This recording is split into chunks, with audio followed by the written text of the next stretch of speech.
प्रिय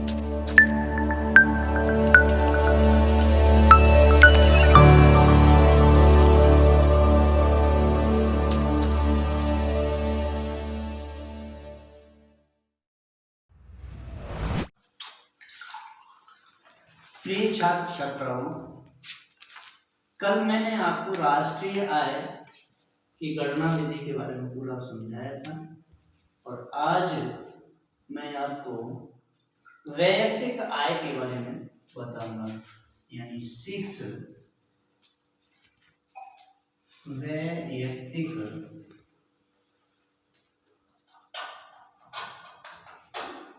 आय यानी पर्सनल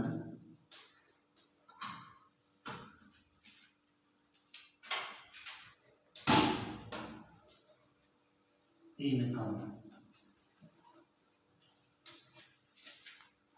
वैयक्तिक आय क्या है और इसे शॉर्ट में पीआई नाम देते हैं, यानी पर्सनल इनकम।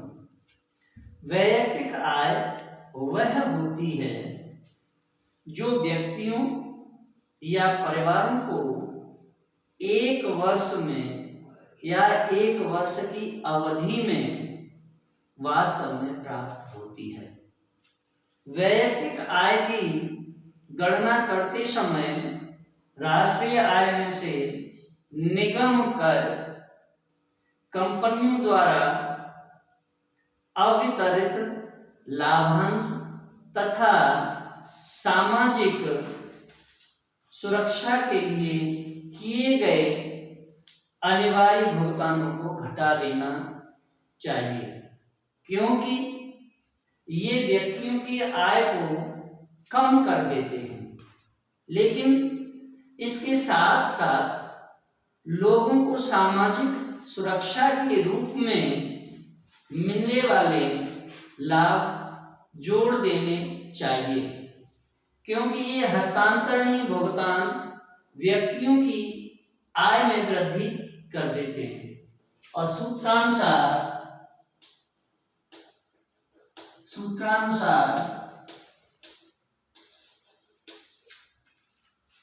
वैयक्तिक आय बराबर वैयक्तिक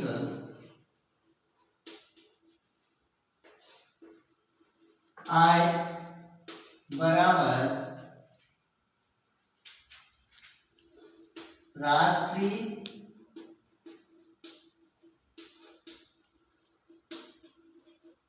आय माइनस निगम कर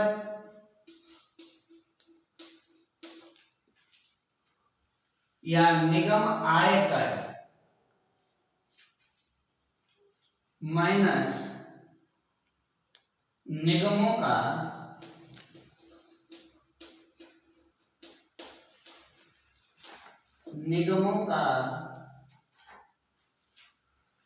अवितरित लाभ,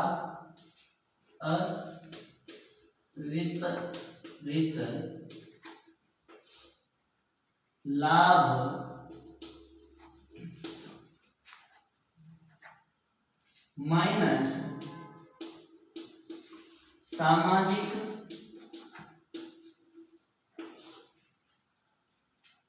सुरक्षा अंशदान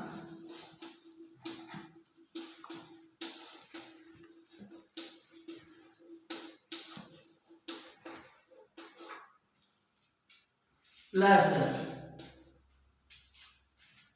हस्तांतरण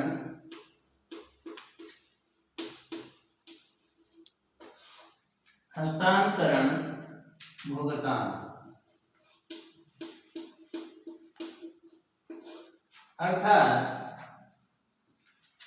personal income PI equal to national income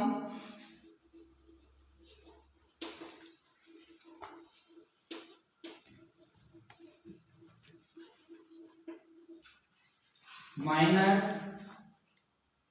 corporate income tax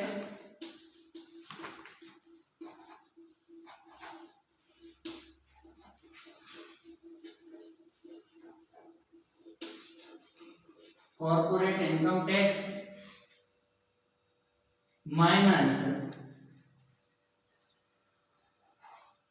अनइंडस्ट्रियल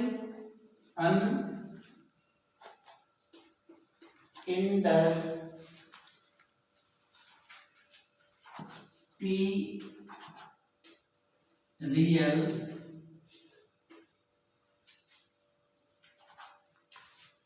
corporate profit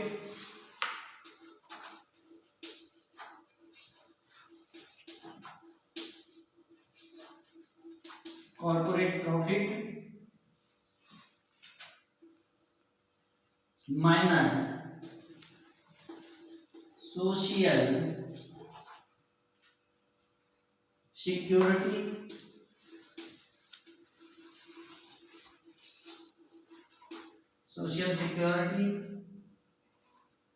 contribution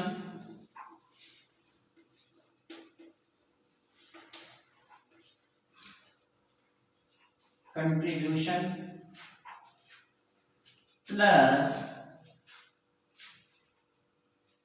transfer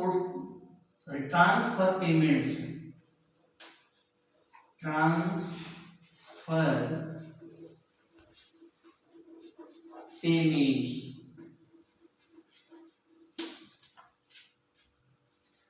वैयक्तिक आय में कुछ ऐसी प्राप्तियों को सम्मिलित नहीं किया जाता है जो गणना वर्ष की आर्थिक क्रियाओं व उत्पादन क्षमता से संबद्ध होती हैं।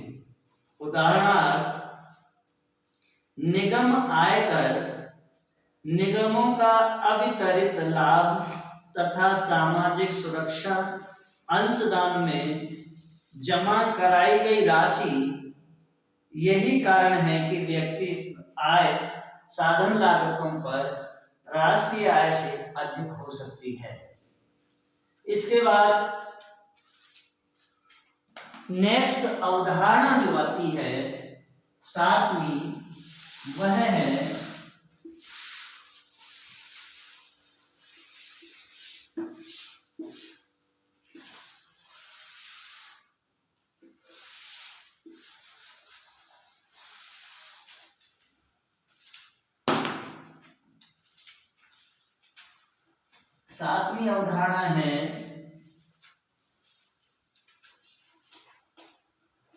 निवर्त्य आय, और इसे हम डिस्पोजेबल इनकम बोलते हैं। डिस्पोजेबल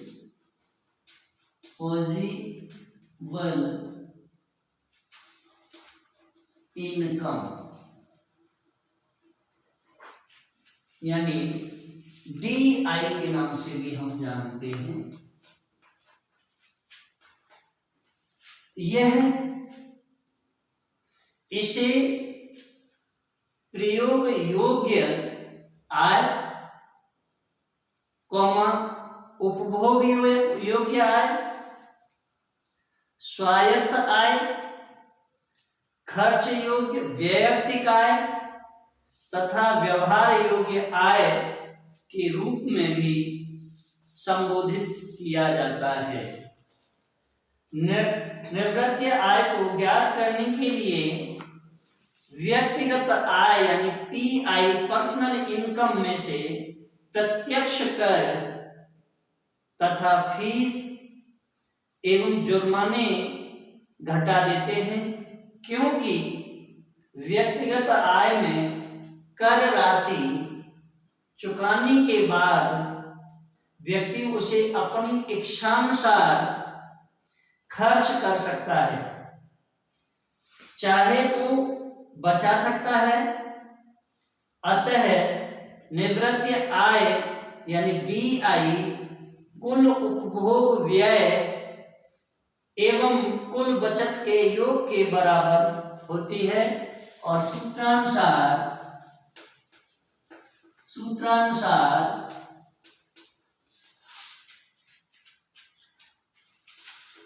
निवृत्ति आय बराबर आय, व्यक्तिगत आय माइनस प्रत्यक्ष कर प्लस सरकारी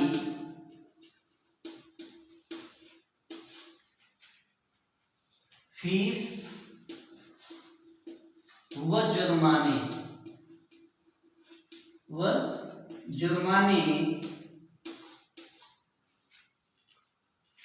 यानी DI is equal to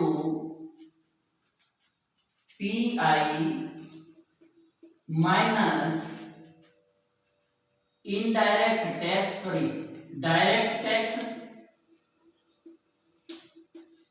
direct tax plus government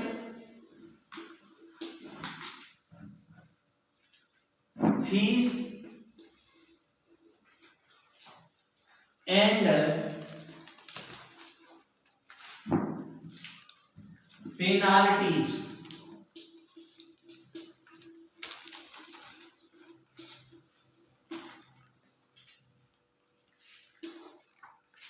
DI निकालने के लिए यानी डिस्पोजेबल इनकम निकालने के लिए पर्सनल इनकम में से डायरेक्ट टैक्स प्लस गवर्नमेंट की फीस और पेनाल्टी को घटाना पड़ता है, तब DI निकल के आती है।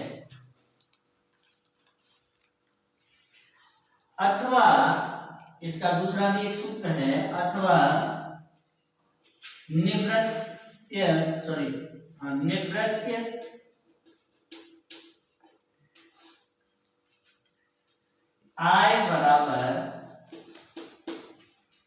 निवृत्ति आय बराबर व्यक्तिगत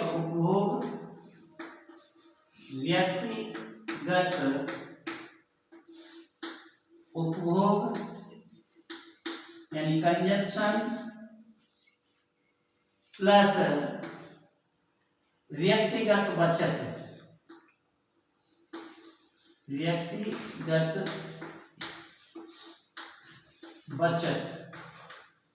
बचत को हम सेविंग बोलते हैं और उपभोग को सी यानी कंजप्शन बोलते हैं।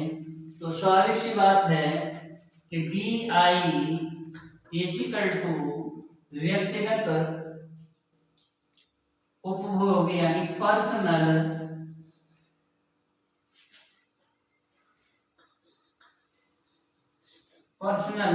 कंजप्शन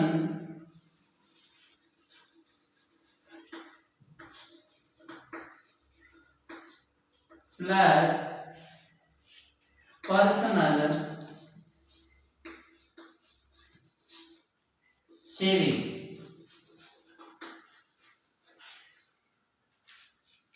और DI is equal to C plus S।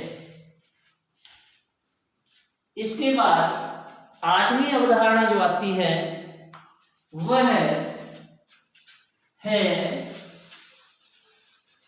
राष्ट्रीय प्रयोज्य आय। आठवीं अवधारणा राष्ट्रीय प्रयोज्य आय। राष्ट्रीय प्रयोज्य आय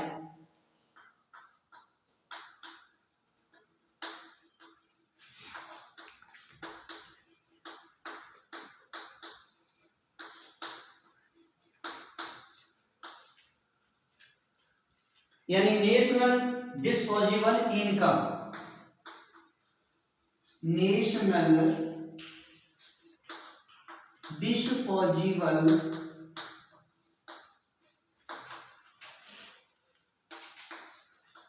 इनकम, और इसे हम बोलते हैं NDI, शॉर्ट नाम NDI।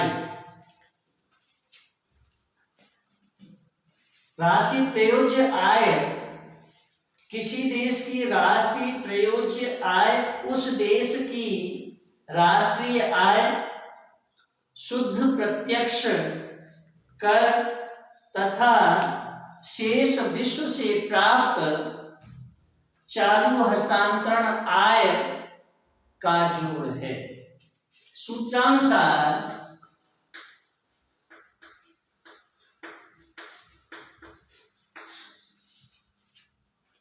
शुद्ध राष्ट्रीय प्रयोज्य आय यानी शुद्ध राष्ट्रीय प्रयोज्य आय बराबर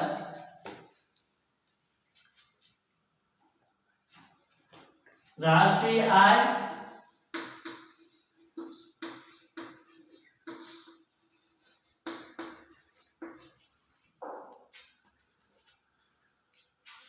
साधन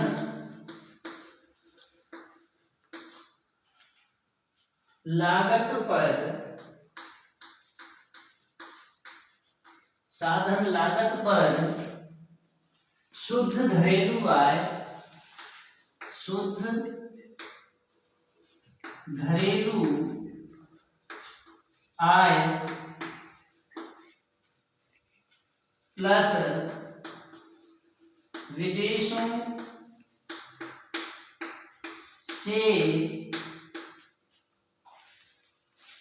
शुद्ध साधन आय, शुद्ध साधन आय प्लस शुद्ध अप्रत्यक्ष कर, शुद्ध अप्रत्यक्ष कर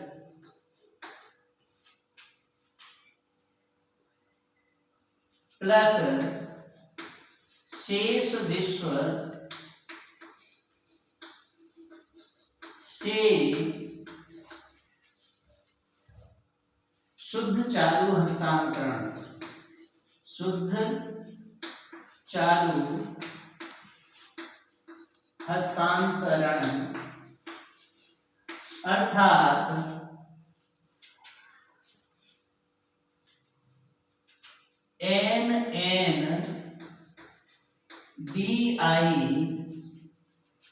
इजिकल टू NI ब्रैकेट में NDI FC, FC है फैक्टर कॉस्ट, NDI का factor cost plus net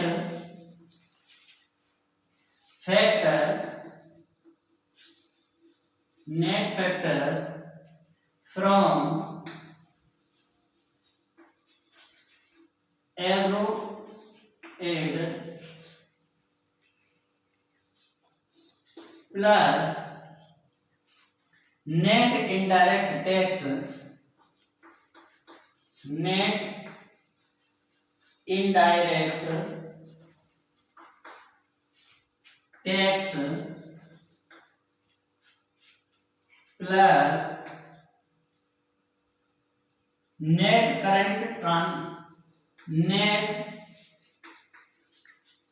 current transfer, net current transfer from rest of the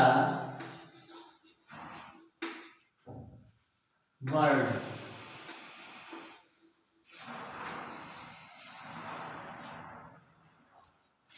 राष्ट्रीय प्रयोज्य आय की सकल तथा शुद्ध धारणाएं, यानी राष्ट्रीय प्रयोज्य आय को अगर हम निकालते हैं तो इसमें शुद्ध राष्ट्रीय प्रयोज्य आय यानी NNDI इजिकल टू NI यानी नेशनल इनकम ब्रैकेट में एनडीआई नेशनल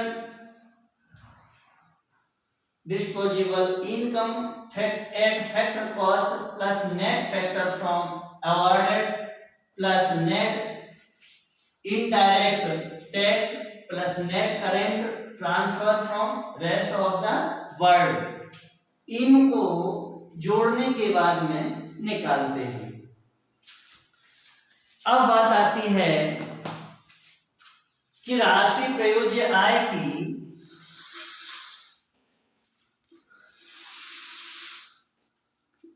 राष्ट्रीय प्रयोज्य आय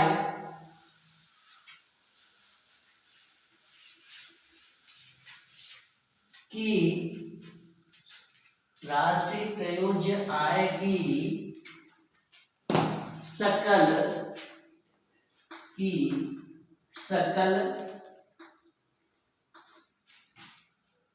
तथा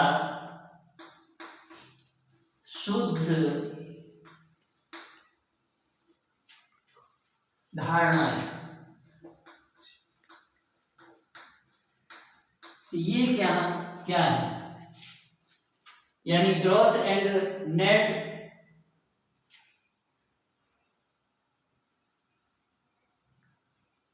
शुद्ध राष्ट्रीय प्रयोज्य आय को ज्ञात करने के लिए साधन लागत के अनुसार शुद्ध राष्ट्रीय उत्पाद में शुद्ध अप्रत्यक्ष करों तथा विश्व से अन्य चालू अंतरणों या पूंजीतर अंतरणों को जोड़ना पड़ता है।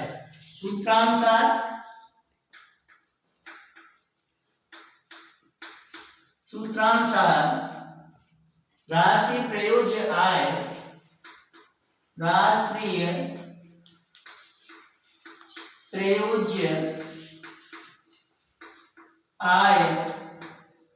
बराबर राष्ट्रीय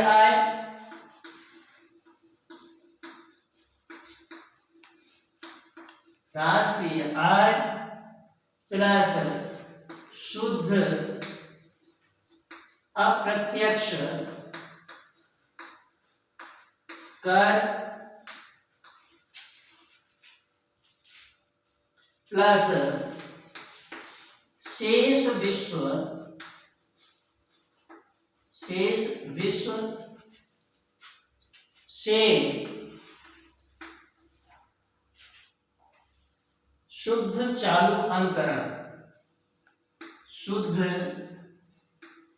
चालू अंतरण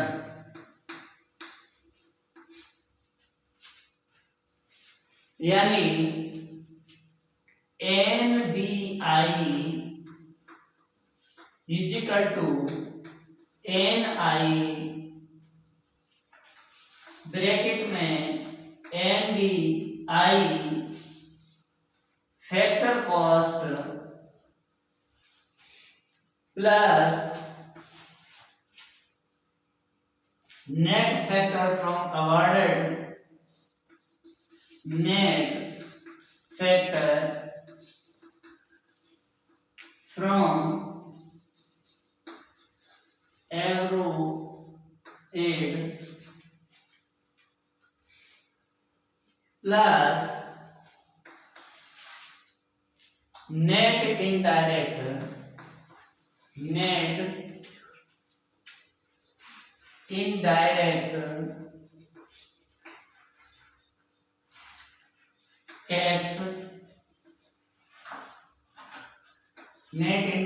tax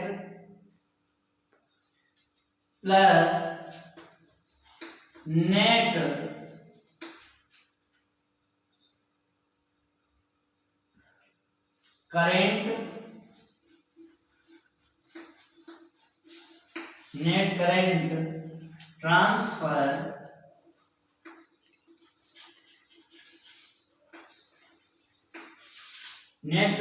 current transfer from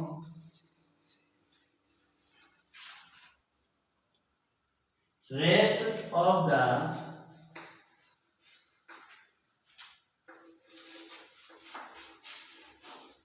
world.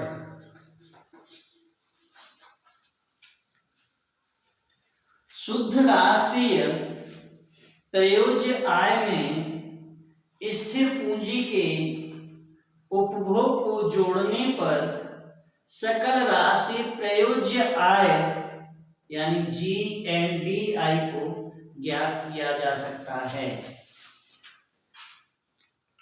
सूत्रानुसार यहां फिर एक और सूत्र है, सकल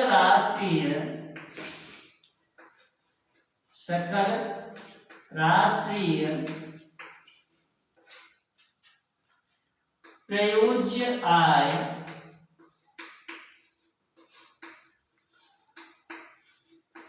बराबर शुद्ध राष्ट्रीय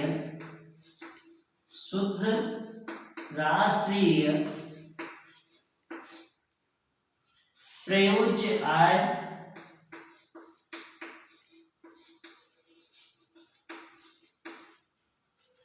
प्लस स्थिर पूंजी उपभोग,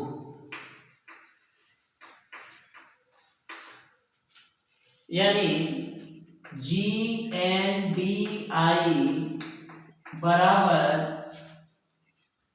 NNDI प्लस फिक्स्ड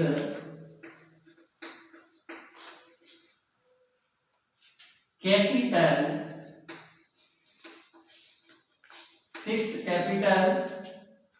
कंजप्शन।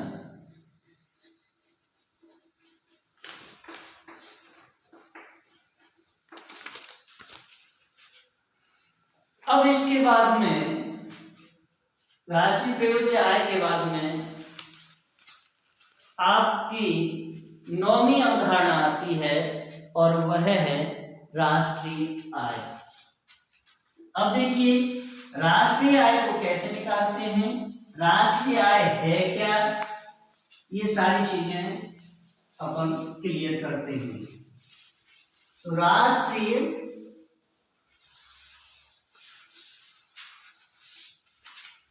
आय, नौवीं अवधारणा है राष्ट्रीय आय यानी नेशनल इनकम।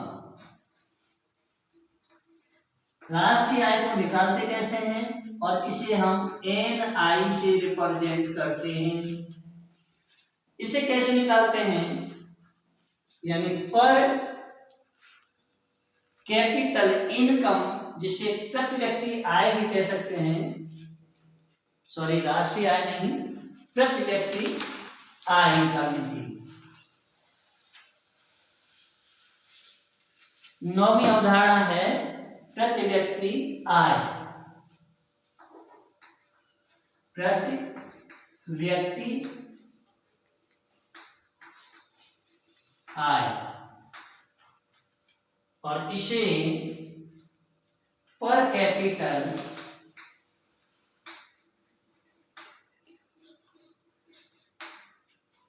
इनकम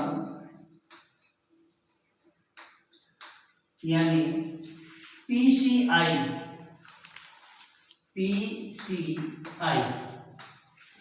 पर कैपिटल इनकम निकालने के लिए हमें क्या करना पड़ता है, पर कैपिटल इनकम है क्या, तो देखिए किसी एक वर्ष की राष्ट्रीय आय में उस वर्ष की कुल जनसंख्या का भाग दे दिया जाता है तो प्रति व्यक्ति आय प्राप्त होती है।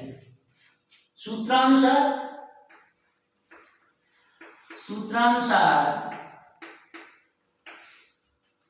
प्रति व्यक्ति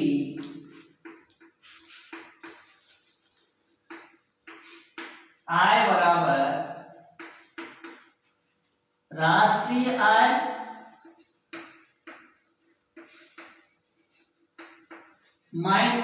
अपॉन कुल जनसंख्या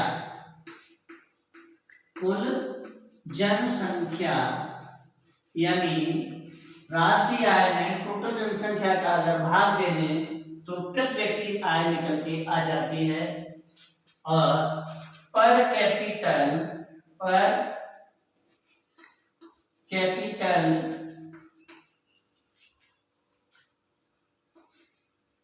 income equal to national income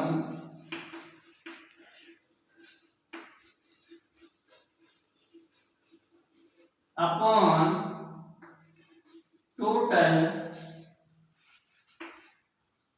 population.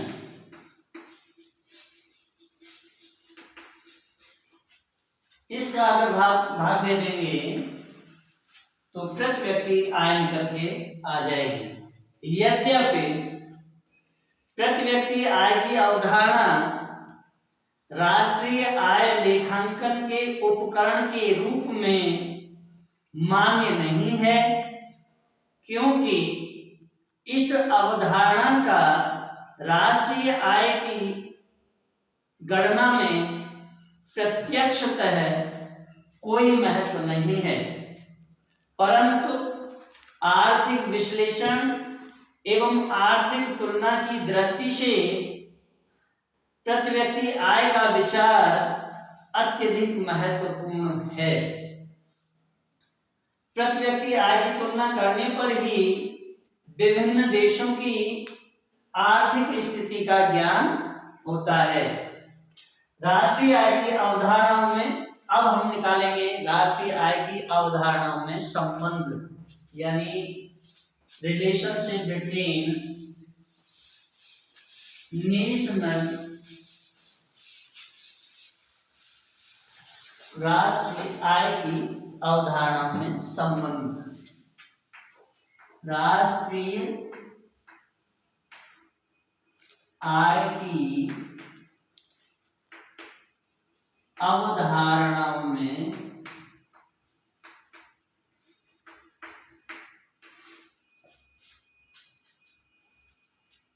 संबंध। देखिए इसमें क्या संबंध है, यानी राष्ट्रीय आय की विभिन्न अवधारणाओं के आपसी संबंध को निम्न रूपों से या निम्न रूप से प्रस्तुत किया जा सकता है। नंबर एक, सबसे पहले नंबर एक, सकल घरेलू उत्पाद। नंबर एक, सकल घरेलू उत्पाद बराबर सकल राष्ट्रीय उत्पाद। सकल राष्ट्रीय उत्पाद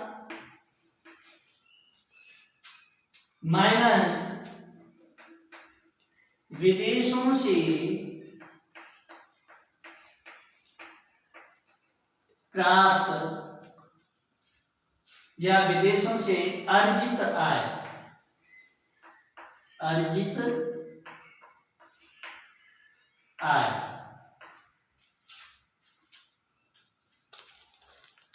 लेकिन ये विदेशों से जो अर्जित आय है वह भी शुद्ध आय है। अब देखिए इसे कैसे निकालेंगे, यानी GDP equal to GNP minus X minus M। इसके बाद दूसरी अवधारणा और उसका जो सूत्र था, दूसरी अवधारणा थी शुद्ध घरेलू उत्पाद। शुद्ध घरेलू उत्पाद बराबर सकल घरेलू उत्पाद। सकल घरेलू उत्पाद माइनस मूल्य ह्रास। माइनस मूल्य ह्रास, यानी NDP is equal to GDP minus depreciation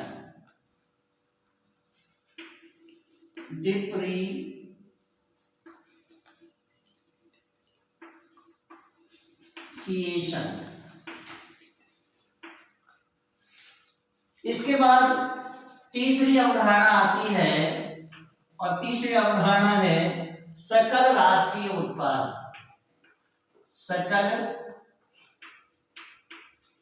राष्ट्रीय उत्पाद बराबर सकल घरेलू उत्पाद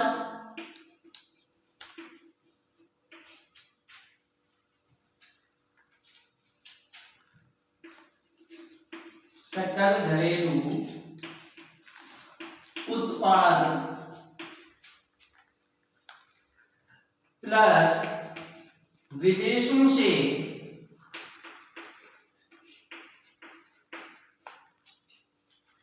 प्राप्त शुद्ध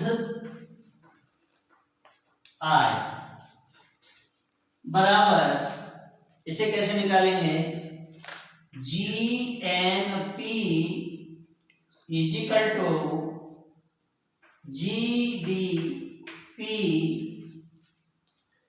प्लस एक्सपोर्ट माइनस इंपोर्ट का अंतर। इसके बाद इसको मैंने दो भागों में बांटा है, यानी फर्स्ट सकल राष्ट्रीय उत्पाद, सकल राष्ट्रीय उत्पाद कुल व्यय के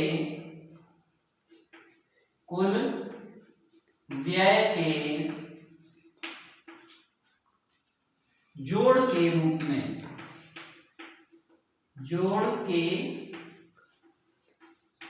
रूप में इजिकल टू कुल परिवार उपभोग व्यय, कुल परिवार उपभोग व्यय प्लस सकल निजी विनियोग, सकल निजी विनियोग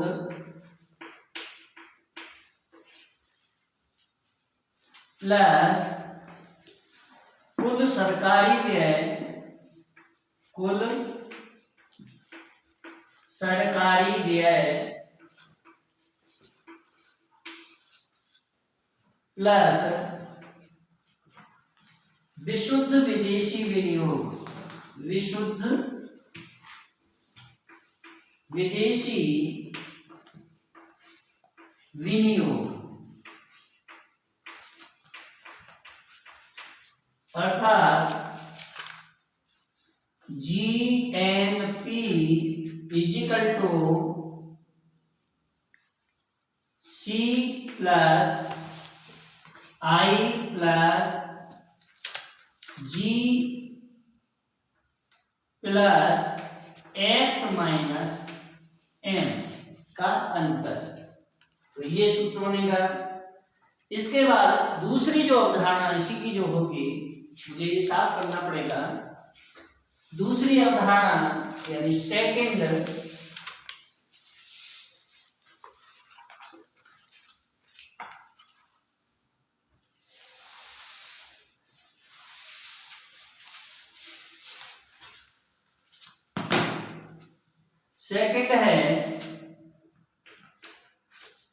साधन लागत पर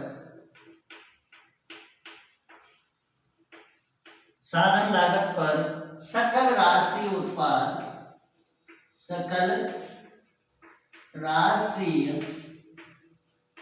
उत्पाद या साधन आय पर सकल राष्ट्रीय उत्पाद बराबर लगान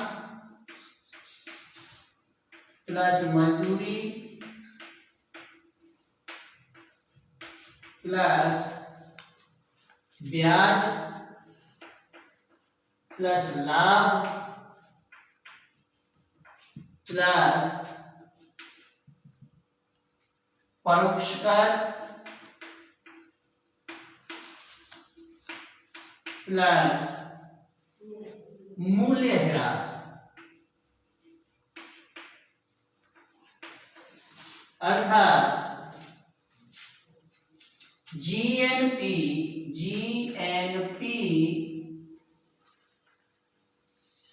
एट फैक्टर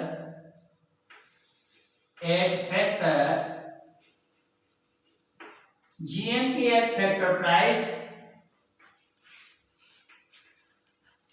और GNP at factor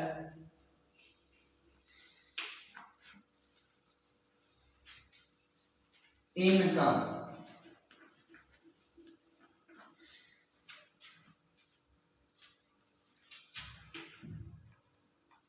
is equal to rent plus wage plus interest plus rent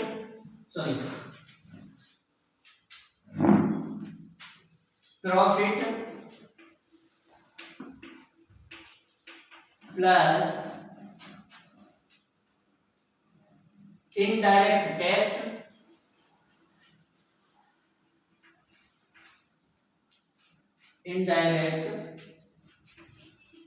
tax plus depreciation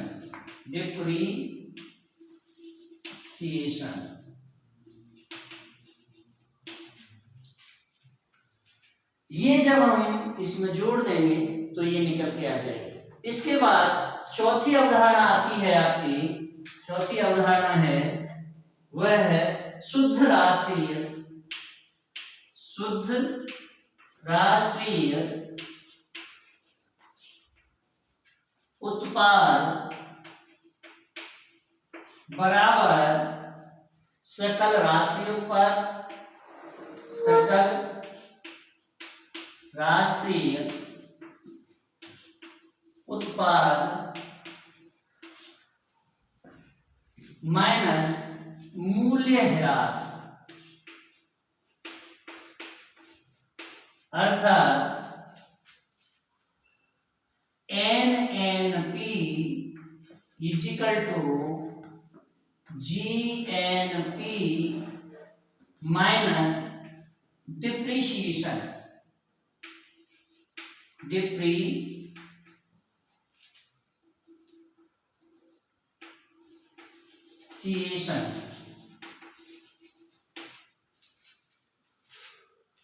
पांचवी जो अवधारणा है वह है राष्ट्रीय आय,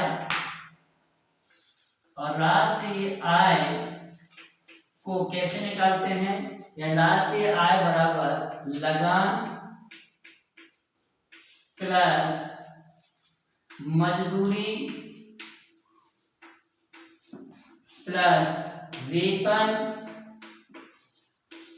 प्लस ब्याज प्लस लाभ प्लस अथवा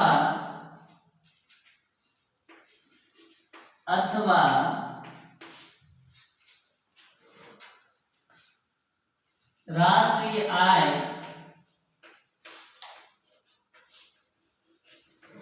बराबर शुद्ध राष्ट्रीय उत्पाद माइनस परोक्ष कर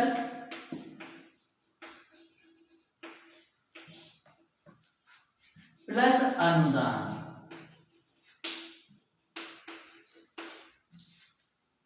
अर्थात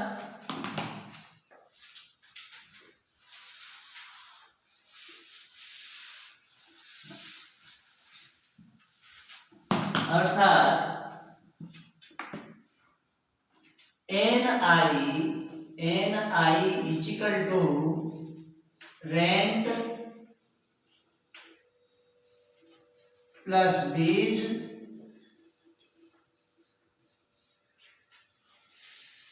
plus salary plus interest plus profit plus profits और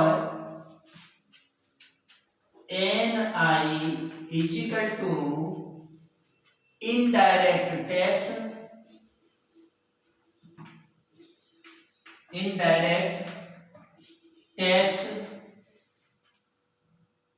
प्लस सब्सिडीज।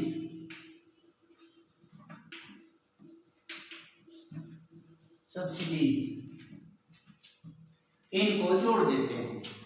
इसके बाद छठी अवधारणा आती है और वह है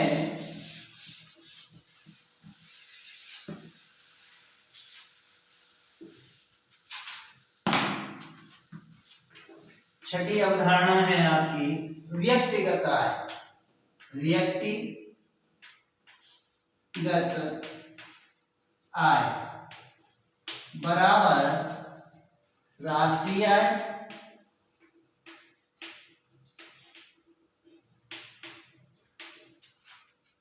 माइनस निगम कर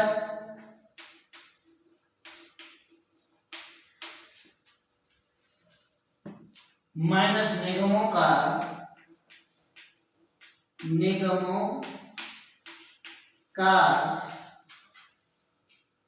अवितरित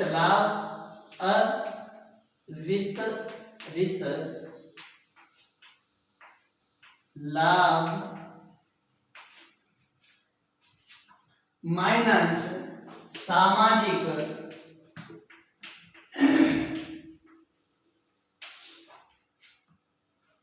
सुरक्षा अंशदान सामाजिक सुरक्षा अंशदान प्लस हस्तांतरण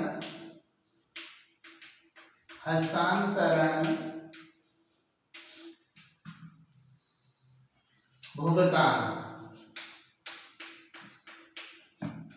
यानी व्यक्तिगत आय निकालने के लिए राष्ट्रीय आय में से निगमों को अतिरिक्त लाभ और सामाजिक सुरक्षा अंशदान इनको घटाना है और हस्तांतरण भुगतान को जोड़ना है। अर्थात इसे PI equal to NI minus corporate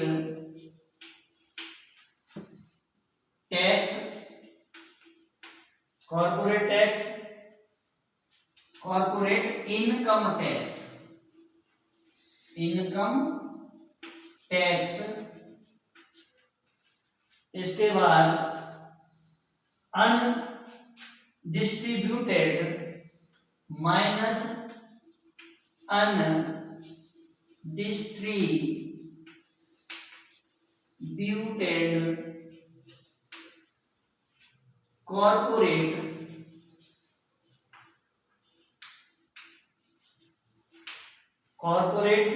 profits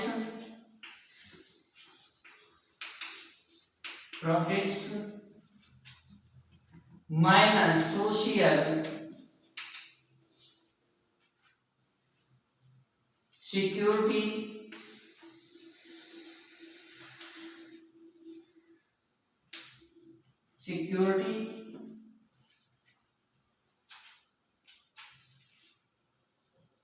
contribution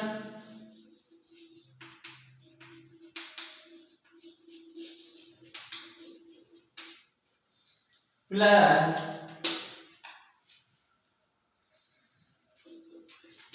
transfer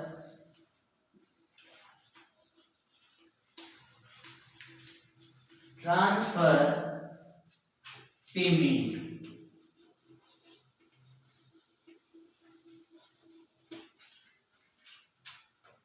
इसके बाद आता है सातवीं अवधारणा जो आती है वह है निवृत्त आय।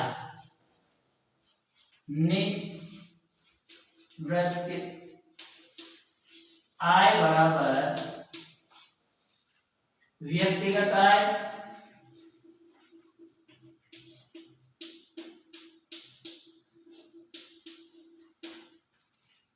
माइनस प्रत्यक्ष कर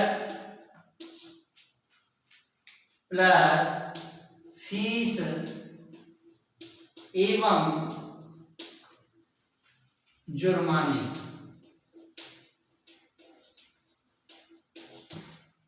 अर्थात BI is equal to PI minus direct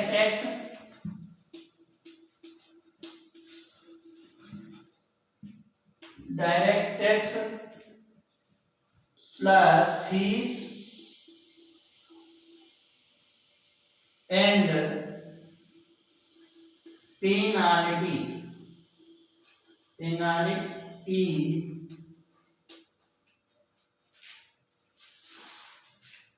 इसके बाद में आठवीं जो अवधारणा है वह है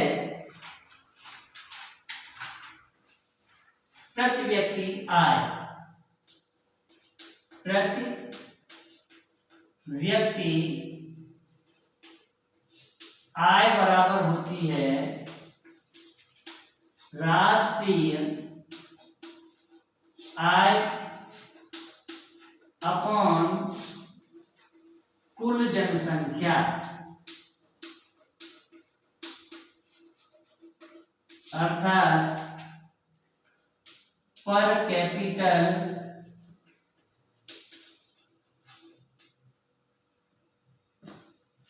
income is equal to national income upon total population. ये आपकी प्रति व्यक्ति आय निकल गई। इनका यही संबंध है। अब इसके लिए समझाने के लिए एक चीज और है, कल मैं इसका आपको एग्जाम्पल भी दूंगा, उदाहरण 2-3 समझाऊंगा। इसके बाद में एक चीज और इसमें आती है और वह है निजी आय। अब बात आती है कि निजी आय क्या है।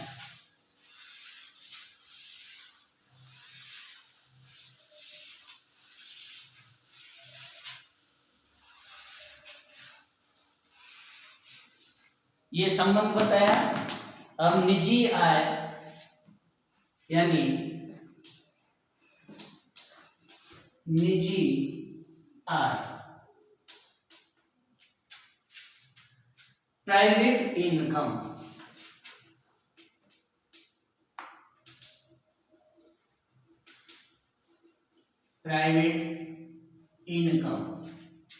यानी PI। अब देखिए यह आय निजी क्षेत्र व्यक्तियों एवं संस्थाओं को सभी स्रोतों से प्राप्त होने वाली साधन आय एवं हस्तांतरण आय होती है। इसके अंतर्गत घरेलू क्षेत्र तथा विदेशों से निजी क्षेत्र को प्राप्त होने वाली संपूर्ण आय सम्मिलित है। केंद्रीय सांख्यिकी संगठन यानी CSO के अनुसार निजी आय किसे कहते हैं? तो केंद्रीय सांख्यिकी संगठन यानी CSO के अनुसार निजी आय वह आय है जो निजी क्षेत्र को सभी स्रोतों से प्राप्त होने वाली कारक आय तथा सरकार से प्राप्त वर्तमान हस्तांतरण का जोड़ है। इसका जो सूत्र है वह है निजी आय बराबर निजी क्षेत्र को घरेलू उत्पादन से प्राप्त आय प्लस सरकारी हस्तांतरण आय प्लस राष्ट्रीय ऋणों पर ब्याज प्लस विदेशों से प्राप्त शुद्ध साधन आय प्लस शेष विश्व से प्राप्त शुद्ध चालू हस्तांतरण।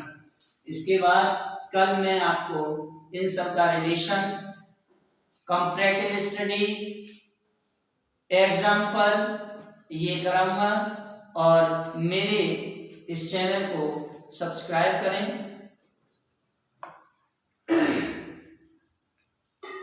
वीडियो शेयर करें, कमेंट करें, लाइक करें, बेल आइकॉन का बटन अवश्य दबाएं। और ये जो मेरे जितने भी नोट्स हैं ये सारे नोट्स आपके डिस्क्रिप्शन में पड़े हुए हैं, वहां से लिंक को टच करते ही ये सारे नोट्स खुल जाते हैं। इन नोट्स से भी स्टडी करें। अगर समझ में नहीं आए कमेंट ज्यादा से ज्यादा करें, जिससे कि मैं आपके सारे कमेंटों को पढ़ता हूं और जो भी समस्याएं हैं उन समस्याओं के समाधान के लिए अगर मुझे वीडियो बनाना पड़ेगा तो वीडियो बनाऊंगा, या फिर आपका अगर मोबाइल नंबर होगा तो मैं सीधे सीधे आपको फोन कांटेक्ट करके आपकी समस्या का समाधान करूंगा। थैंक्स।